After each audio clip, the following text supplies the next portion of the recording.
එක බිස්නස් එකක් තියෙනවා. ඒ බිස්නස් එකට ඕන අමුද්‍රව්‍ය මිනිස්සු ආගේ ගෙදරට ගෙනල්ලා දීලා අතටත් කීයක් හරි දීලා යයි. පෞකාර බිස්නස් අංක 2 අද කතා කරමු. අංක 1 ගැන මම ආටිකල් එකක් දාලා තියෙනවා. එතකොට මේ බිස්නස් එකෙන් ලංකාවේ තියෙන දැවෙන ප්‍රශ්නයක් විසඳනවා වගේම වැඩි ලංකාවේ කවුරුත්ම කරන්නේ නැති දෙයක්. හැබැයි මේක පෞකාර බිස්නස් එකක්. ඒ වගේම මේකේ අමුද්‍රව්‍ය කොස්ට් එක ඍණ. ඒ කියන්නේ වාට සල්ලි දීලා තමයි මිනිස්සු වාට අමුද්‍රව්‍ය දෙන්නේ. මේ බිස්නස් එක ගැන කතා කරන්න කලින් ඔයාලා කමෙන්ට් එකක් දාන්න ලංකාවේ පෝස්ට් හාවස් ලොස්ට් එක.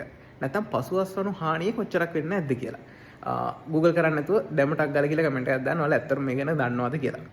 ඔයාලා දන්නවනේ මේ ලංකාවේ බිත්තර මාර ගණන්, කුකුල් මස් මාර ගණන්, ප්‍රෝටීන් ප්‍රබෝයන් ගොඩක් ඒවා මාර ගණන්. ඒකට ලොකු හේතුවක් තමයි විශේෂයෙන්ම කුකුලන්ට එහෙම අවශ්‍ය වෙන සත්ව ආහාරවල ප්‍රමිතිය අඩු වීම සහ සත්ව ආහාරවල මිල වැඩි වීම.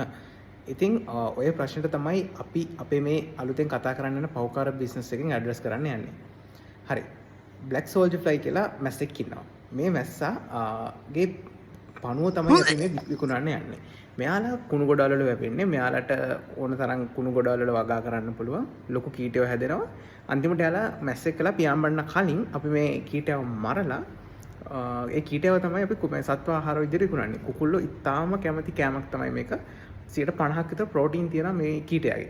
මේක ඉතින් ඕනනම් මිනිස් ආහාරයක් විදිහට පවුඩර් කරලා ගන්නත් පුළුවන්. හැබැයි ඉතින් ඒකෙදි පොඩි ප්‍රශ්න ටිකක් එනවා, එතිකල් ප්‍රශ්න ටිකක් එනවා. ඒ වගේ දේවල් තියෙන නිසා ඒක ගැන කතා නොකරමු. සත්ව ආහාර විදිහට පාවිච්චි කරත් මෙයාට මේ කීටයව නිපදවන්න අපිට අමුද්‍රව්‍ය කොස්ට් එක විදිහට යන්නේ අපද්‍රව්‍ය. ඉතින් ලංකාවේ ඉතාම විශාල වශයෙන් ආහාර අපද්‍රව්‍ය නිපදවන රටක්. කියන්නේ උයන්නත් කලින් ඉඳන්ම අපි ආහාර අපද්‍රව්‍ය නිපදවනවා. ගොඩාක් ඒවා මේ අපත යනවා. ඉතින් මේවා අපිට zero cost ගන්න පුළුවන්. පොලකට ගියොත් එහෙම විසික් කරන එළවලු ඕන තරම් ගන්න පුළුවන්. ඊළඟට කොළඹ වගේ පැත්තක දැන් ගෙවල් වල තියෙන ඉඳුල් එකතු කරන්නේ සාමාන්‍ය සතියකට දවසක් වගේ. ඉතින් ඒතකන් මේ මිනිසුන්ට එක මාර හිස රදයක්. ඉතින් ඒගොල්ලන්ට කියන්න පුළුවන් ඔයාලගේ කුණු ටික අපිට දෙන්න. අපි ඔයගොල්ලන්ගේ කුණු ටික අපි ගන්නවා. එතකොට කුණු ටිකත් ඒගොල්ලන්ගෙන් වෙන් කරලා ගෙන්න ගන්න පුළුවන් ඩේලි.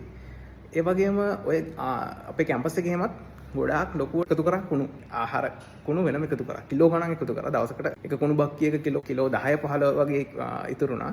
ඉතින් ඒවා ඔක්කොම අරන් යනවා සාමාන්‍යයෙන් ඔය ආහාර නිපදවන කට්ටිය. ඒ වගේ ගොඩාක් තැන්වලින් ඔයගලන්ට මේ වගේ කුණු එකතු කරගන්න පුළුවන්. ඊට පස්සේ පොඩි අපරේටර්ස් එකක් හදාගන්න තියෙන්නේ. මේ කීටයව වගා කරන්න. ඊට පස්සේ එයා මැස්සෙක් වෙන්න කලින් එයාගේ කීටයෝ ටික ඔක්කොම මරන්න ටික දෙනෙක් තියාගන්න ඕනේ ඊළඟ බැච් එකට ගන්න. එච්චරයි කරන්න තියෙන්නේ. ඊට පස්සේ කීටයන් ඔවේලලා ස්ටෙරිලයිස් කරලා පැක් කරලා සත්ව ආහාර විදියට පාවිච්චි කරන්න පුළුවන්. නැත්නම් කාට හරි විකුණන්න පුළුවන්. මේකෙදි ප්‍රොඩක්ෂන් කොස්ට් එක හරිම අඩුයි. මොකද අපිට යන අමුද්‍රව්‍ය අපිට සල්ලි දීලා මිනිස්සු ගෙනල්ලා දෙයි. ඒ කියන්නේ මොකද ආහාර කුණු කියන්නේ හරිම අමාරු දෙයක් හැන්ඩල් කරන්න. කොම්පෝස් කරන එකත් හරිම අමාරුයි. ඉතින් මැස්ස වහනවා ලොකු ප්‍රශ්න එනවා. ඒ නිසා මේ මිනිස්සු හරි කැමති අපිට මේක ගෙනල්ලා දෙන්න. අපි ප්‍රශ්න දෙකක් මේකෙන් විසඳනවා.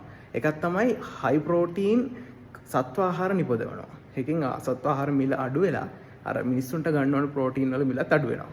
දෙවෙනි ප්‍රශ්නේ අපි විසඳන මේ ආහාර අපද්‍රව්‍ය කියන එක. ආහාර අපද්‍රව්‍යත් ලොකු ප්‍රශ්නයක් ලංකාවේ තියෙන. ඉතින් ඒක නිසා ලොකු ලෙඩත් හැදෙනවා. ඒ ප්‍රශ්නෙත් අපි විසඳනවා. ඉතින් මේ බිස්නස් එකේ මේ බ්ලැක් සෝල්ජර් ෆ්ලයි ගැන මම ආටිකල් එකක් මගේ Facebook එකේ දාන්නම්. ඒක කියවන්න. ඒක තමයි කතාව. ඔයගොල්ලන්ගේ අයිඩියා එක කියන මේ බිස්නස් එක ගැන පොඩ්ඩක්.